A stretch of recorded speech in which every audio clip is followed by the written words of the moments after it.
Why take FPL advice from one expert when you can take advice from 100 of them? Welcome to FPL Mate, my name is Dan, and it's been a little while since we last did an experts video, so let's see just how the top FPL managers are dealing with the injury and suspension crisis that we're seeing in FPL. So of course, our usual big shout out to all of the experts who volunteered their data this week, all 100 of them. If you do see them anywhere on social media or elsewhere, make sure you do check them out, and yeah, massive shout out to all of these guys. Let's see what they're up to this week. So interestingly, this week we see a real split. I started the video by saying, what are the experts doing about all of the injured and suspended players? And for a lot of them, they're not doing anything. 57% of our experts this week are choosing to roll a transfer into next game week, game week 29, the blank game week, where they hope to have multiple transfers to remove blank game week players and replace them with players who actually do play in game week 29. So super interesting. And if I had to guess why so many of our experts are not making transfers, even though they've got Cunhas, they've got Matetas, they've got Lewis Halls, they've got so many players who are unavailable, maybe the reason is because they want a certain man, Erling Haaland. And I think that is generally what we're seeing with a lot of our experts. They want Haaland. They can't really get to him this week without selling Palmer, Salah or Trent. And you're not really going to sell Palmer, Salah or Trent this week, considering they play Leicester and Southampton at home this week. So that's not really going to happen. It's very difficult to fund a move for Haaland this week. But if you do wait 1 week, if you do roll your transfer, you are going to be able to make much bigger moves by removing players who blank next week or have tough fixtures in Palmer's case in order to fund a big move for a new player. So yeah, a lot of people are rolling their transfers and relying on their bench, but not everyone can do that. Some people have slightly weaker benches or not fully comfortable with the fixtures that their bench players have right now, and we do still see 40% of our experts making one transfer this week. We see a very small amount making more than one transfer, 2% on two transfers, 1% on 3 transfers this week as well. But the overall message this week is, even if you are missing a few players this week, if you can use your bench and roll the transfer into this week, that is probably going to be the general recommendation based on the experts' data. However, there are still some nice ideas that could allow you to benefit in the immediate term in game week 28. We still do have some good data, particularly when we're looking for those Cunha and Mateta replacements and Lewis Hall replacements as well. So we're going to go through that right now. But first of all, who are the overall player base looking to bring in this week? Well, it's a messy one, a really messy one for the overall player base, because unfortunately, quite a lot of our friends in the maybe the less engaged managers in particular have made a lot of early transfers this week in regards to Mateta and Cunha, and then these players then got injured or suspended in the FA Cup. So big problems there if anyone did make early transfer. So we're seeing basically over 350,000 FPL managers bought in Mateta and Cunha before they got injured and suspended ahead of game week 28. That is a lot. Hopefully not too many of you guys did that, but I totally understand. Sometimes you want to chase the early team value, but our experts thankfully didn't do any of that. So that is good news on that in particular. But we are of course seeing the likes of Mateta and Cunha being mass sold by experts because of their unavailability for game week 28. But outside of that, we'd still see a few minor trends. There is Marmoush and Wood on here in particular. These are players that our experts agree with the overall player base are pretty nice signings for this week, although we do see them slightly lower down on this overall player base list. Other players like Munoz, Wissa and Beto, a little bit of interest there as well, but not really any interest for the likes of Cliver, and no interest whatsoever in Szoboszlai and João Pedro. None of our experts are bringing in these players. So yeah, the expert transfers seem to be quite different from the overall player base transfers. based on a lot of the early transfers that have been made so far this week. So we're going to check out what those differences are. First of all, looking at the transfers out, and like we mentioned, we're going to see a lot of injured and suspended players being removed this week, and that really seems to be the key here. If you have injured and suspended players and you don't really have the cover on your bench, these are the kind of scenarios in which you might want to make a transfer this week rather than rolling it. So we're seeing Cunha, 20 transfers out among our experts. He was 51% owned last week, and he's going to go down to 31% ownership, with the majority of Cunha owners choosing to just leave him on their bench for this week. But still, around, what's that, 35-40%, maybe a little bit more. My maths is not so great in these short moments, but I think it's around 40% of the experts will be selling Cunha, and the other 60% will be keeping Cunha and waiting till next week before making a transfer move there. You know, I think we're going to see a lot of moves next week, which will be super interesting. But for now, still some are selling Cunha, and Cunha seems to be the big player being sold, because when we compare Cunha to the likes of Mateta, for example, even though he was owned last week by 21 of our experts, 21%, we're seeing only 6 transfers out. So it seems like Mateta is a lower priority sell this week than Cunha. We also have Lewis Hall in here, 8 transfers out for him. So again, around 40% of our experts will be removing Hall this week, with the rest of them choosing to bench him for this week. Of course, Cunha is suspended for 4 game weeks. Hall is going to be out for the rest of the season. And Mateta, his injury is a little bit more mysterious. We're not sure how long he's going to be out for, but he is not expected back for game week 28. And of course, he has a blank game week in game week 29. A tiny amount of movement for the popular picks, Isak and Rodgers, 2 transfers out for each of those. And outside of that, real mixed bag here. We've got Ahmad and Vandenberg, who are unavailable. Gakpo with a potential injury for this week as well. 1 transfer out for him. And players like Eza, who has a blank game week next week.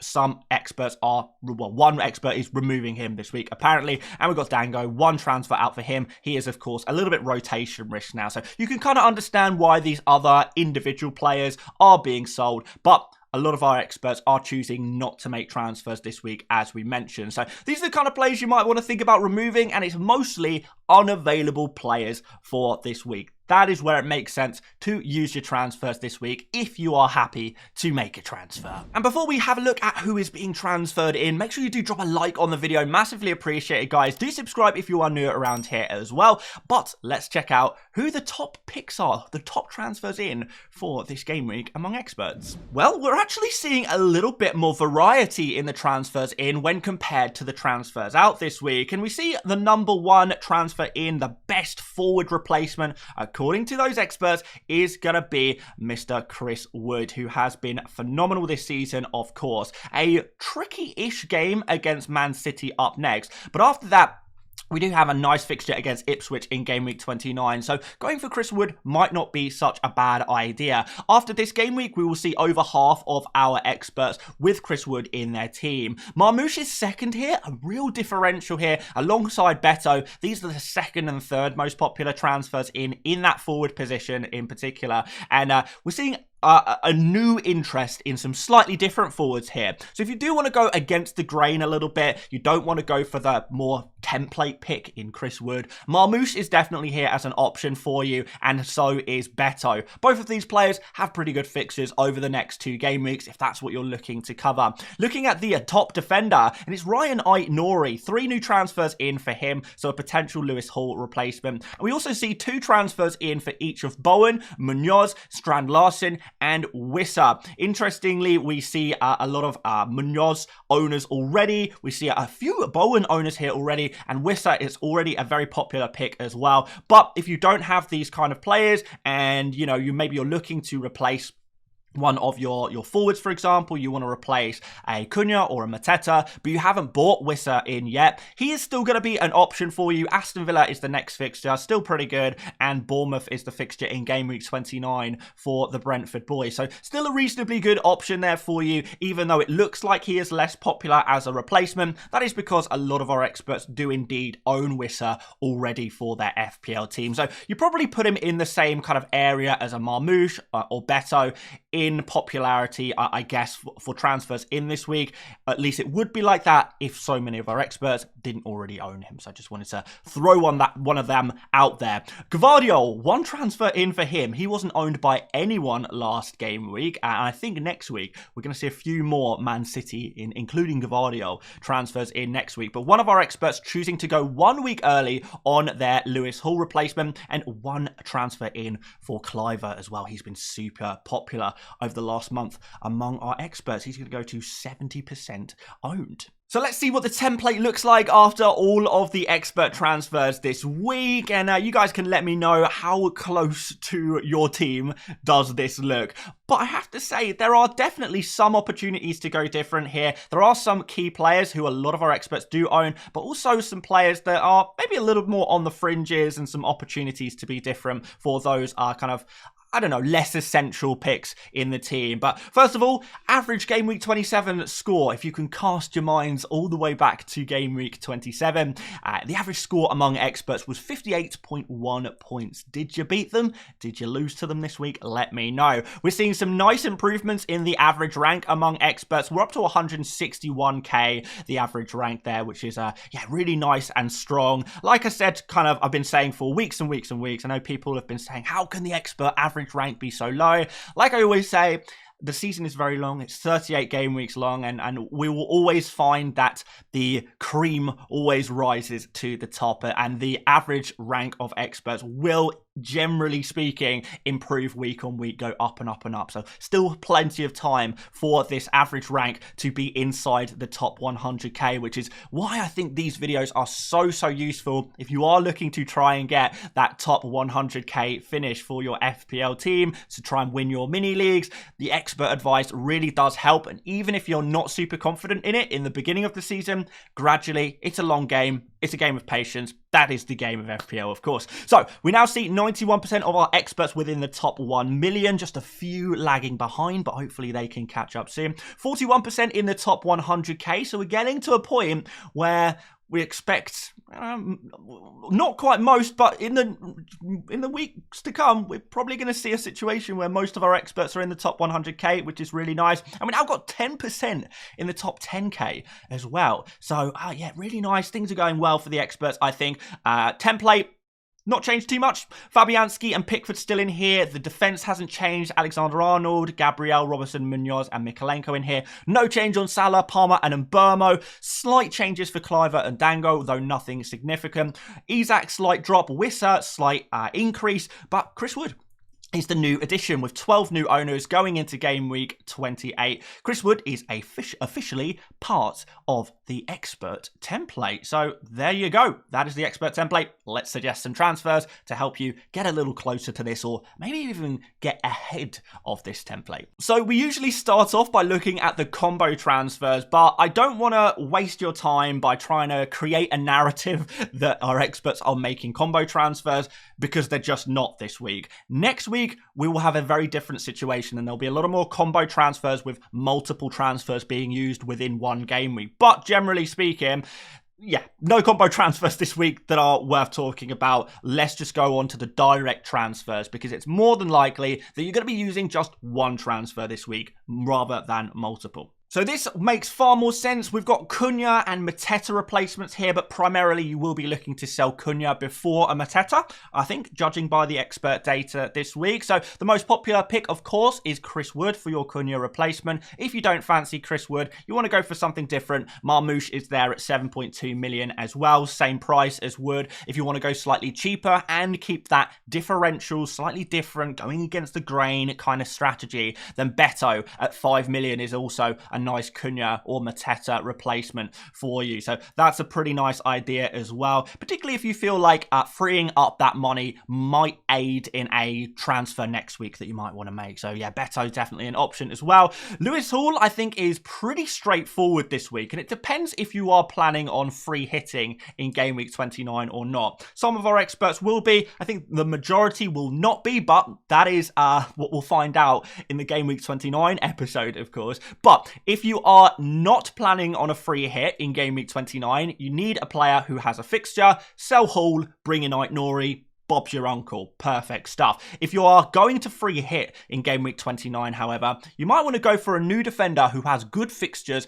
around Game Week 29. A strong Game Week 28 fixture and nice fixtures from Game Week 30 onwards. And look no further from Daniel Munoz. He is definitely one of the top defenders in the game right now. So definitely a recommendation for those of you guys who are free hitting in 29. And I think generally speaking, we would say Munoz is the better option, but it's all about finding that cover for Game Week 29. That's going to come down to your free hit. Rodgers, if you are selling him or any other midfielder, maybe you've still got a Mad in your team or something like that. Bowen seems to be the popular midfield choice to get to, but I think direct transfers, I think these kind of transfer moves make a lot of sense. They're going to make a lot of sense for a lot of people. If you feel your bench is not good enough to cover you for this week, you want to make a transfer, one of these will do. And finally, guys, let's have a look at who is being captained this week. Is it all about Mo Salah? Is Cole Palmer going to be in the conversation again? And by what margins as well? You know, are we going to see any of our experts going different this week? Well,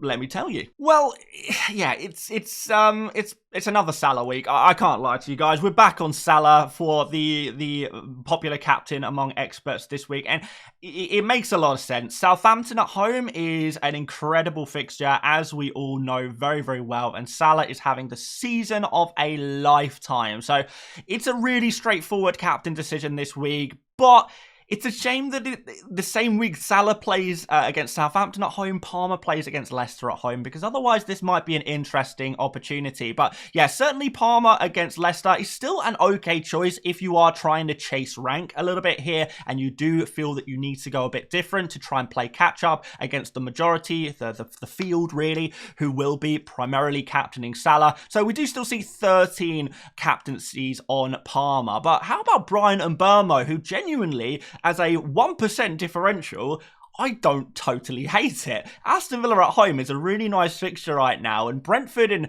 Mbeumo have been in some good form recently as well. So yeah, I don't totally hate that 1% right there, but of course it is not a trend, so based on the expert data, we cannot recommend Mbeumo. But who we can recommend is Salah, super obvious captain this week. But if you desperately need to go different, then Cole Palmer may just be your friend. Hopefully he's a better friend to you guys than he was last week, because he certainly broke my trust as a friend of Palmer's in Game Week 27 with his blank. But a new Game Week could spawn new results. But hopefully you guys enjoyed this video. If you did, drop a like, do subscribe if you're new around here. Check out another video. We did a new full strategy video yesterday, which took me like 3 days to make. So hopefully you guys are going to enjoy that. But I will see you tomorrow for my team selection video, and I will see you later, mates. Bye-bye.